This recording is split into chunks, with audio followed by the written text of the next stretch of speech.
a quick look at the Euro Stoxx 50, top 50 largest, most liquid companies in the Eurozone, mostly from France and Germany. And again, man, look at this chart. Nasty. Never buy and hold. Lower highs, wow. Lower highs. This has not recuperated since those 2000 highs, dot-com bubble, another bubble, and even here 2015 when the US markets they had their little dip, false breakdown, and then went back up to super duper highs for in 2018. If you'd be owning the stocks, you'd just be bleeding, never making it higher, really showing signs of weakness. So look at that crazy pattern that we could be having right here. Here I see monthly defined breakdown.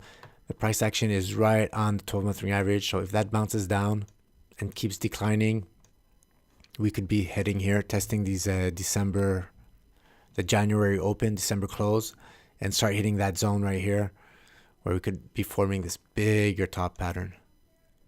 Here's my greedy target. A close below 28.61, and then I get a target, creating an insane pattern. Right here, hitting some monthly defined resist support, maybe sinking through. And as you know how it works, price action goes down, bouncing off the 12-month average, bouncing off monthly defined support and resistance, go down, test, and then off all the way down, hitting those important support lines, bouncing off resistance, etc. until the classic, that's it, we're low enough, starts going back up, and then cross, and then you're out of that stage 4, back into stage 1, and you're looking out for stage 2. If the indicators, economic data indicators, are showing that you're at the end of the cycle, the recession part of the cycle, the unemployment is super high, huge fuel tank to start going down, non-farm payrolls at lows, starting to creep back up, giving you fuel to have economic backing, an economic cycle backing of this stage 2 on the markets. So those are probably the targets. Could we go back lower to this? This has been tested multiple years, 2002 lows, 2009 lows, 11, really sunk back in, guys. Wow, 2011, the US markets were not that weak. And let's go on the weekly. Let's go on the weekly and compare to the US market, to the SPX. Underperforming. Lot of a mix. When it was outperforming, it was really strong, outperforming the SPX, and when it was going down, really underperforming it. I don't have the total tally, but what we could do, can this work on the monthly? Let's see if I could reduce some noise.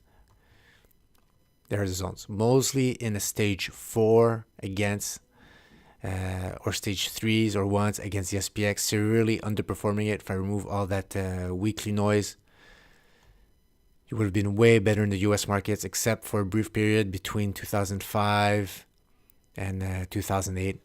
Most of the time, you would have been better off in US markets. So we're back out of a stage 4, back into stage 1, right?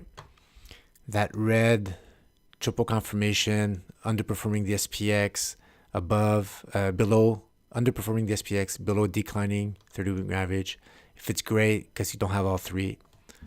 So what we need the price to bounce off, come back down below the 30-week average, making it, and after that we'd go back in the red zone, start accelerating our declining, underperforming the SPX, and that we could go start testing those bottoms here, those support lines, and see if we could get that bigger pattern.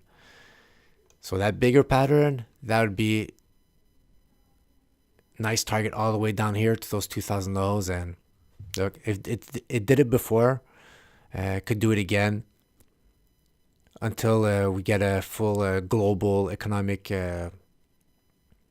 synergized move together back up. I think we're gonna go the Euro Stoxx is gonna go test these lows, and eventually at the same time as the U.S. markets, when they go down, all global markets are gonna have a leg down altogether. It happened. Let's zoom in. Let's go back on the monthly. So let's check it out. 2008. I'm gonna add SPX. I need the candles. I can't stand the lines. Candles. So check it out. 2007 crash. At the same time as the US markets. Even before the Euro Stoxx had a breakdown. Before the US markets had a full breakdown. And after that, when it broke down from...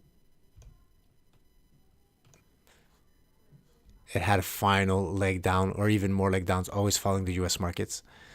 So I'm pretty sure this is still going to happen. Who's going to outperform the other one on the way up? We'll have to wait and see. But there are legs down that are going to happen together. And here I think it's the big leg down in October. And the Europe, even already far advanced into their stage 4, already had a huge leg down here. Minus 14% that month when the Americans start picking up. So I'm looking for a scenario like that. They broke down before the American markets, the European, many months before. Look at that. Whoa. European markets really broke down. Showed more weakness than the US markets. American markets really broke down in December, but the Euro Stoxx 50 starting to follow it up, pulling back up, and let's wait for that big leg down that they're gonna have together. All right, Euro Stoxx, you've been a bad long play for many years, and I think we're really going here because we're at the end of that economic cycle. All right, guys. Thanks for watching.